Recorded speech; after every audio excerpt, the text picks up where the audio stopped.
Hi there, my name is Matt Johnson. I'm the keyboard player from Jamiroquai. Today we're going to talk about how to make boring chord sequences more spicy. I think the difference between a boring chord and an exciting chord is the context. No chord is boring on its own. It's what comes before it or after it, and also what goes over the top of it. If you're going, it's pretty boring in a way because we've all heard that sequence a million times, and if we just make one of the chords a bit different, it will be more interesting.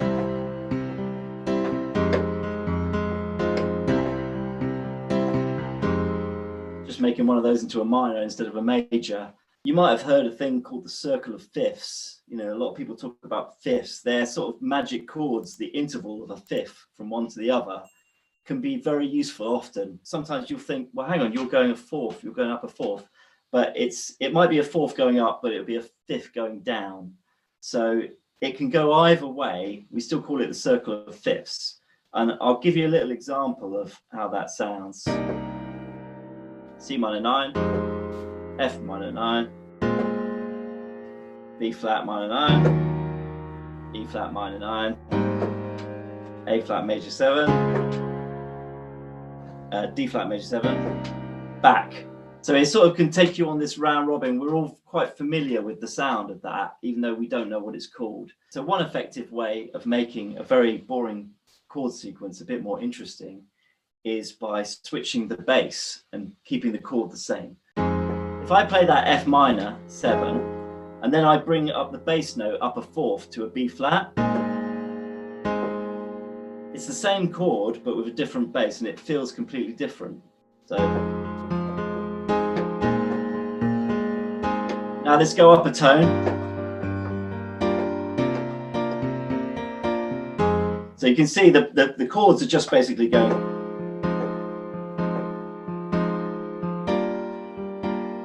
F minor 7 and G minor 7, but the bass is going up a fourth, back to the root.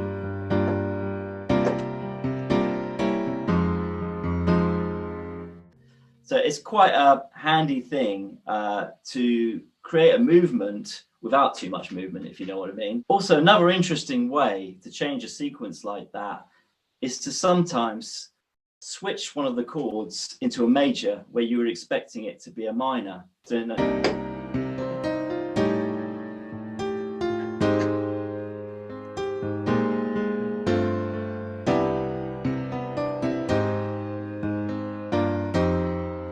so all I've done that time, the second time round, instead of doing a minor 9, I've switched to a major 9 the next time round. If you're feeling that your chords are a bit boring, try just switching out one of the chords. And that's, I think, a way you often find something interesting. So putting a fifth at the end of a chord sequence will always get you back nicely to the beginning of the chord sequence. In the instance of C, that would be an F over a G bass. A good example is Anita Baker, I think, the old tune.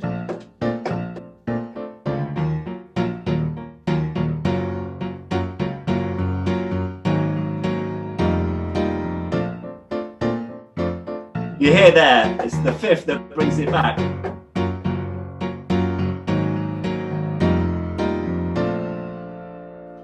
Sometimes, you just might feel like, oh, I've just got 2 chords.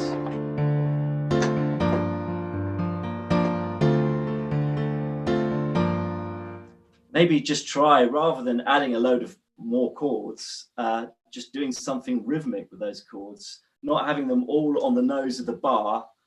Pushing a 16th in front from a chord will suddenly make a chord sequence feel like it's flowing a lot more and it's quicker. So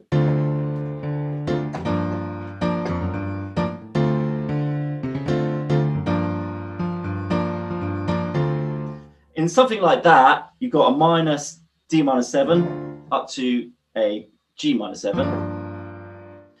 A good trick there is just, you've got 1 and 4. If you're counting in the scale, D is 1, up to G is 4. This is where putting fifths in always will make it more interesting. Instead of just going, I'm going going to just shove a fifth in before the fourth.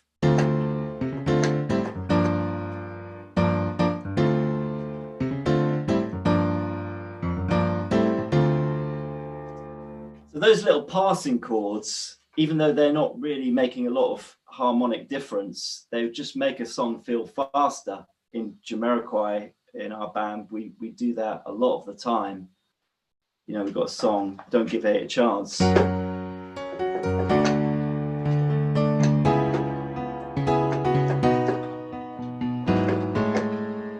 this is going up into the chords.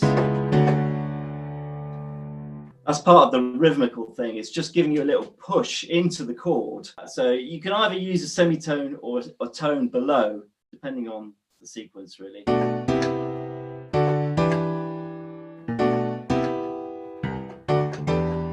So then you start to incorporate all those things.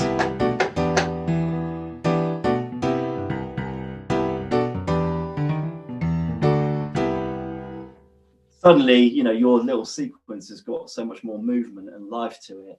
I think not enough players think about that rhythmic side of things and how things move. On those greatest kind of funk tracks, house music, whatever it is, it's the way that action moves that gets you going, you know, as much as the chords themselves. So if you're enjoying this video, I've got lots of interesting stuff on my YouTube channel. If you want to check it out, there's a couple of links below. Neo Soul Chords is a good one. You can learn lots of interesting chord sequences with that. I've also got another great one about playing left-hand bass on the keyboards. You learn about bass lines and how to approach that.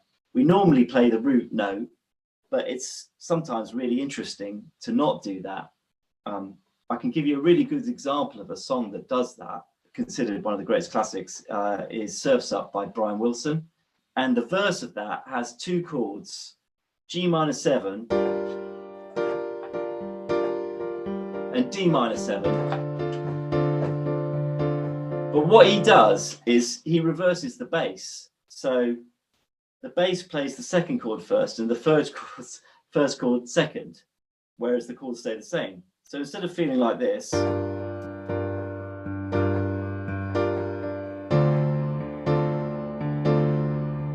feels like this.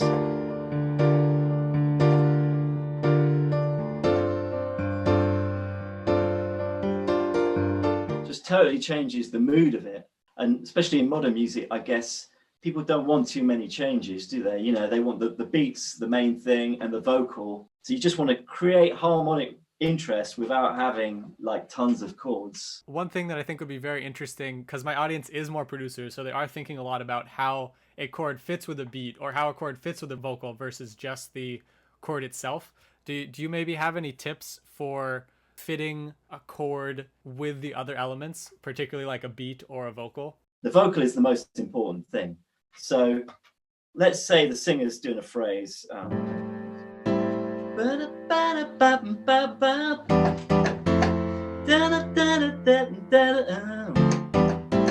know what I mean? You're playing in between the singer's phrases, and that's really massively important. If you're starting to move where they're doing, it's just suddenly it's like, oh, it's all too much. You know, let the singer do their thing, then you find your harmonic movement in between. And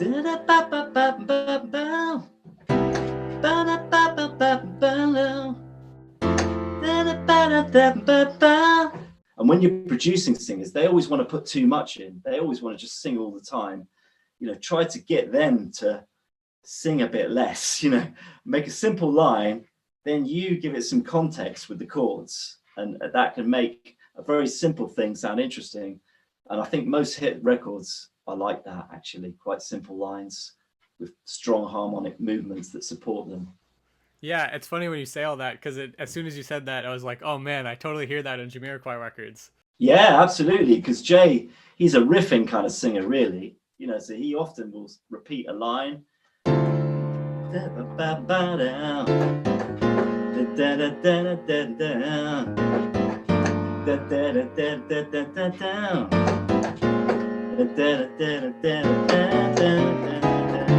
what I mean? The chords are giving it a context and giving it a flavor, and he's just vibing on the top of that. If you want to make something a little bit special, I just feel like most productions that are really good are generally predictable, and then they've just got one little moment that might catch your ear as being slightly different.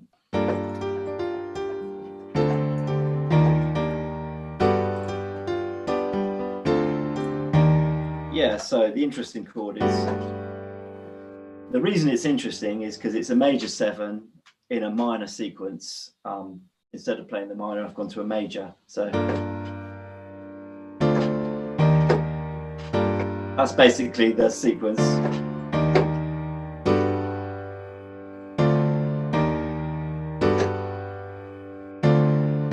You know, when your ear's not quite expecting it, it can be cool. I think a lot of good chord sequences are like that, aren't they? Most of it's what you know, and then there's just one little bit that goes, oh, okay, I didn't expect that. Then your ear starts getting more interested. It's almost like bringing something interesting to a conversation, like Yeah, you know, right. not asking somebody about the weather, because everybody asks everybody or comments about the weather. It's like, hey, but actually, Going left field. yeah, Yeah. have you heard about this volcano? Yeah, right. Yeah, throwing a little curveball in there. Basically, that's it, Yeah. isn't it? Yeah. Exactly what it is. So I hope you enjoyed that. Thanks very much for watching, and I hope to see you on my channel. Hit down.